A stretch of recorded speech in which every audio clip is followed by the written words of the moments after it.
Mengapa pusat perekonomian Indonesia berada di Pulau Jawa? Baik dari jumlah penduduk, transportasi, lapangan kerja, fasilitas umum, hingga pusat hiburan itu banyak di Pulau Jawa.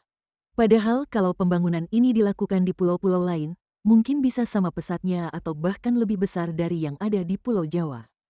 Jawa adalah sebuah pulau di Indonesia yang terletak di Kepulauan Sunda Besar dan merupakan pulau terluas ke-13 di dunia.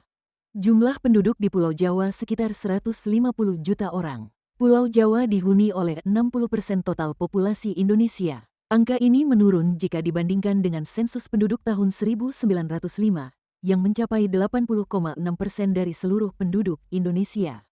Penurunan penduduk di Pulau Jawa secara persentase diakibatkan perpindahan penduduk, atau biasa disebut transmigrasi dari Pulau Jawa ke daerah lain di Indonesia. Jawa telah menjadi pulau paling berkembang di Indonesia sejak era Hindia Belanda hingga saat ini. Dilansir dari Wikipedia, awalnya perekonomian Jawa sangat tergantung pada sektor pertanian dan perkebunan, khususnya dari bercocok tanam di areal persawahan. Kerajaan-kerajaan kuno di Jawa, seperti Tarumanagara, Mataram, dan Majapahit, sangat bergantung pada panen padi dan pajaknya. Jawa terkenal sebagai lumbung padi dan menjadi pengekspor beras sejak zaman dahulu. Secara tidak langsung tanah Jawa yang subur menjadi kontribusi terhadap pertumbuhan penduduk pulau ini. Selain karena tanah yang subur, pada saat itu jalur perdagangan dari luar negeri banyak dilakukan di Pulau Jawa, terbukti dengan ditemukannya beberapa peninggalan sejarah berupa keramik Tiongkok dari periode tersebut. Pertumbuhan ekonomi di Pulau Jawa terus berkembang. Walaupun dalam masa penjajahan, Pulau Jawa juga tetap menjadi jalur perdagangan internasional yang membuat Batavia menjadi pusat perdagangan teramai di tahun 1570. Dan setelah kemerdekaan, Jakarta menjadi ibu kota negara karena infrastrukturnya lengkap dan dijadikan pusat pemerintah kolonial.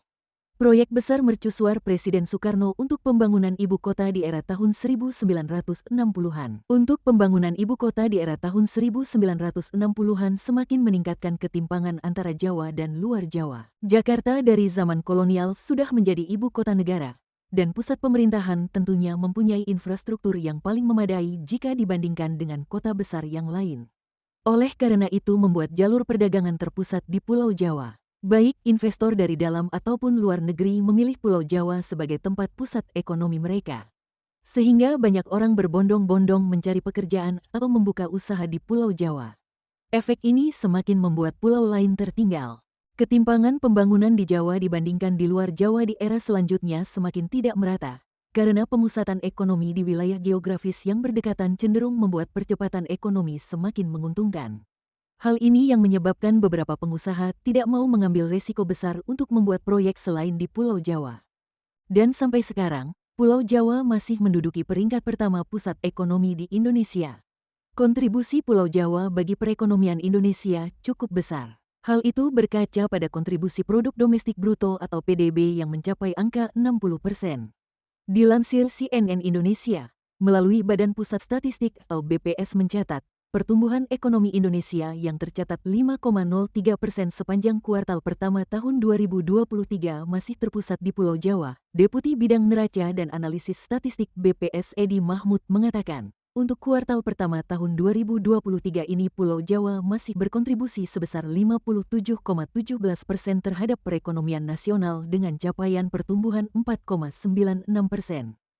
Fenomena Pulau Jawa yang selalu menjadi pusat perekonomian dan infrastruktur disebut dengan fenomena Jawa sentrisme. Dikutip dari situs Airlangga University, Jawa sentrisme telah menjadi bagian dari sejarah Indonesia sejak masa kolonialisme Hindia Belanda. Faktor seperti populasi yang tinggi, posisi geografis strategis, dan kekayaan sejarah memberikan Pulau Jawa dominasi dalam berbagai sektor, termasuk perekonomian, politik, dan pembangunan. Isu Jawa sentrisme seringkali menjadi topik perbincangan di media sosial, di mana masyarakat mengekspresikan ketidakpuasan dan aspirasi mereka. Beberapa bahkan mengaitkan isu ini dengan perilaku rasisme, dengan menyebut Pulau Jawa dianggap sebagai penjajah terhadap wilayah lain. Sampai pada akhirnya, pemerintahan Presiden Jokowi berupaya mengatasi Jawa sentrisme dengan rencana pemindahan ibu kota ke Pulau Kalimantan, yang dikenal sebagai Ibu Kota Nusantara atau IKN. Beberapa sumber menyebutkan, kalau proyek ini sebenarnya sudah direncanakan oleh beberapa presiden sebelumnya, cuma baru saat Presiden Jokowi proyek ini dilaksanakan. Walaupun menuai pro dan kontra, proyek ini tetap dilaksanakan. Karena harapannya, proyek ini bertujuan untuk meratakan pembangunan dari segi penduduk, ekonomi, dan infrastruktur. Meskipun masih dalam tahap awal, pemindahan ibu kota menjadi langkah penting menuju keseimbangan pembangunan. Harapan kita bersama, pembangunan infrastruktur, ekonomi, pendidikan, kesehatan dan segala hal yang berkaitan dengan kesejahteraan rakyat Indonesia, bisa dilakukan merata di seluruh pulau yang ada di Indonesia. Walaupun butuh waktu yang tidak sebentar, semoga pemerintah bisa melakukan langkah-langkah nyata setelah ibu kota negara pindah di luar Pulau Jawa. Sehingga seluruh masyarakat di Indonesia merasakan apa yang dirasakan oleh masyarakat yang tinggal di Pulau Jawa.